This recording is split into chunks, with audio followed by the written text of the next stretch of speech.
Hello guys, I am Vimal Jaswal. I am a maths tutor for GCSE and A level. I'm going to talk to you today about gradient of a line.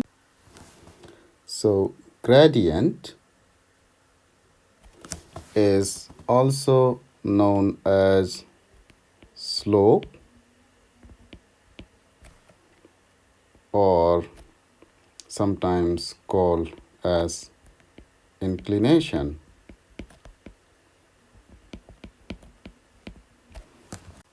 Let's start the discussion with drawing a straight line.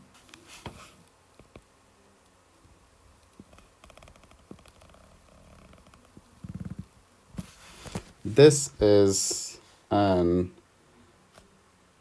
line with uphill inclination. Why it is uphill? Because as you go in the forward direction, the height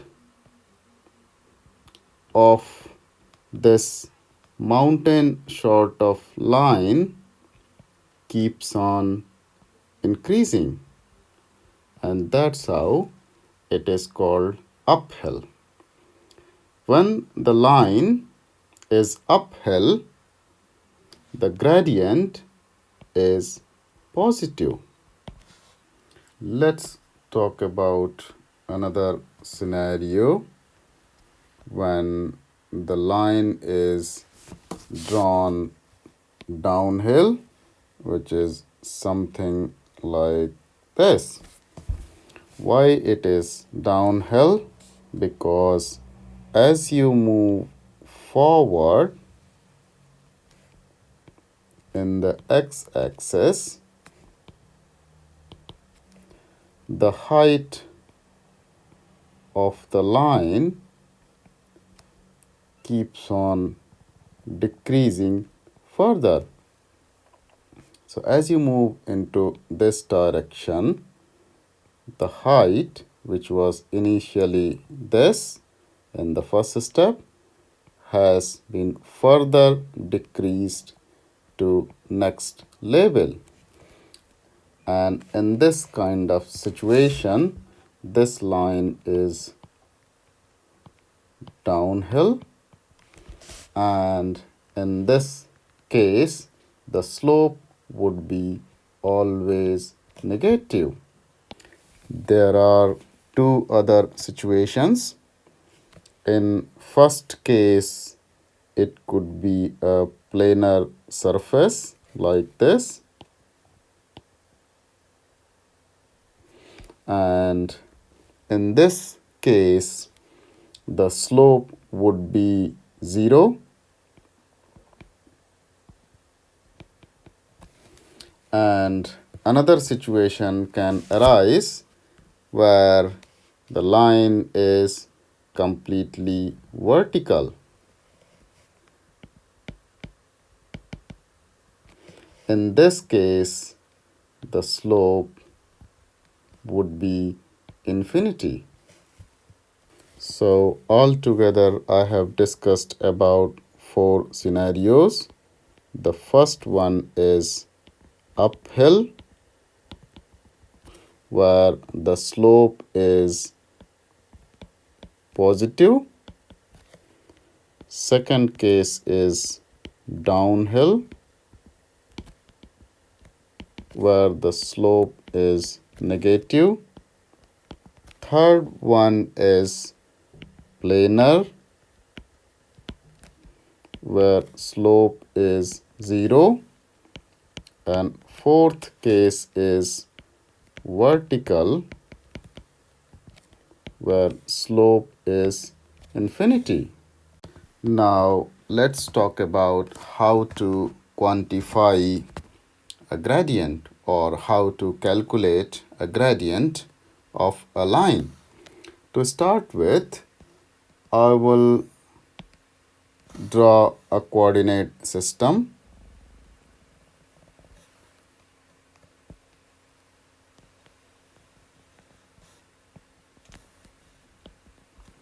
with x and y axes, and then I will draw a straight line, and I would take any 2 points on the line which I can read coordinates very easily. So let us take the first point P1, whose coordinates are x1 and y1, and the second point P2, whose coordinates are x2 and y2. Now let's decide that I want to move from point P1 to P2, something like this. If I can only move in vertical and cross directions, then I will move something like this in a cross direction, and then I will move like this in the vertical direction to reach to point P2. So how many steps I move in the cross direction would be counted in terms of delta x, and how many steps I move in the vertical direction would be counted in terms of delta y. So gradient of the line, which is denoted by m, would be calculated as vertical delta y divided by cross delta x. Now let's try to understand this concept with an example. Let's draw a straight line.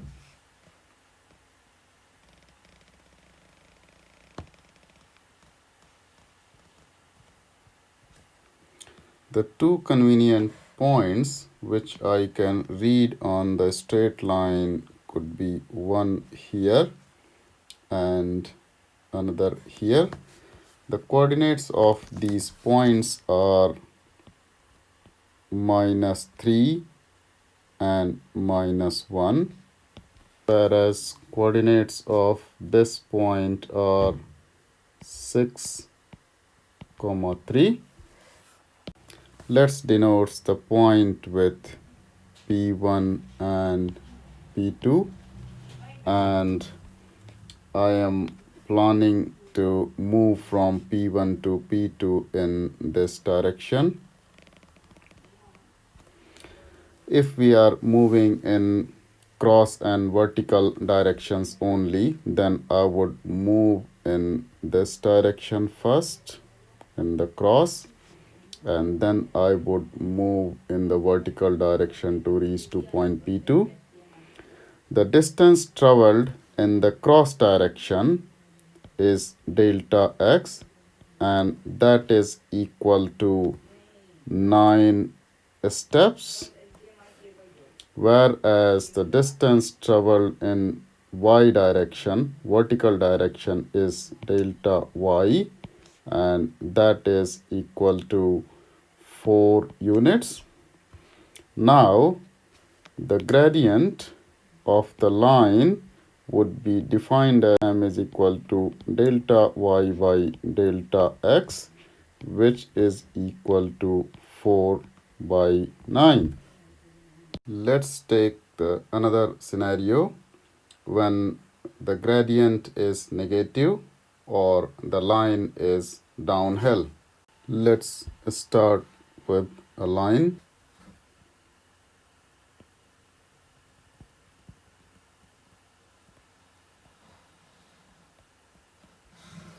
The two convenient points which we can read on the line are here and maybe here. Let's denote them with point P1 and P2. let's decide that I want to move from point P1 to P2 in this direction. If I can only walk along vertical and cross directions, then my movement would be something like this in the vertical, and then I would move in the cross direction like this. With the arrows, if I saw the vertical movement would be in this direction and the horizontal movement would be in this direction. So in this case, delta y, which is the vertical movement, is minus 6 steps, which is downwards, and delta x, which is in the forward direction, would be plus 5 steps. Now the gradient of the line, which is m, is equal to vertical delta y to the cross delta x, and that would be minus 6 divided by plus 5, and now in this case it would be equal to minus 6 by 5.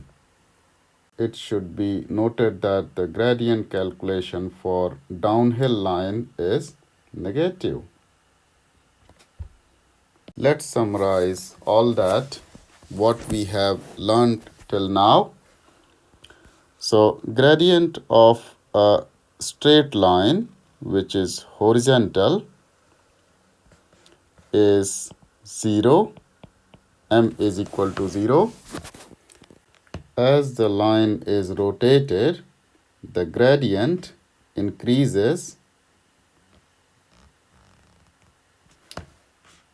Suppose in this case m is equal to 0.5.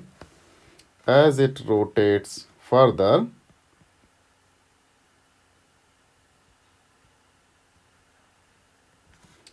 the gradient becomes m is equal to 1.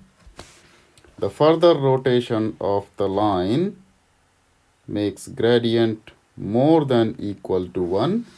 For an example, it could be m is equal to 2.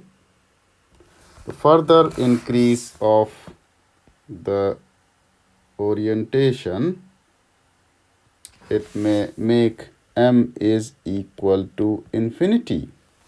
Here, the slope is also negative infinity. Now, a further increase of the rotation of the line starts reducing the slope, which could be minus 2.5 for an example, and a further rotation, if it is a symmetric line about the two axes, it could be m is equal to minus 1, and a further rotation for an example, it can bring the slope to m is equal to minus 0.5, and a further rotation in a horizontal line can bring the slope to m is equal to 0. One should pay attention to the slopes for some basic lines. So this one, which is the horizontal line, and the slope is 0. Another one, which is symmetric with respect to x and y axes, symmetric about plus x and y axes, the slope is plus 1. And when it is completely vertical,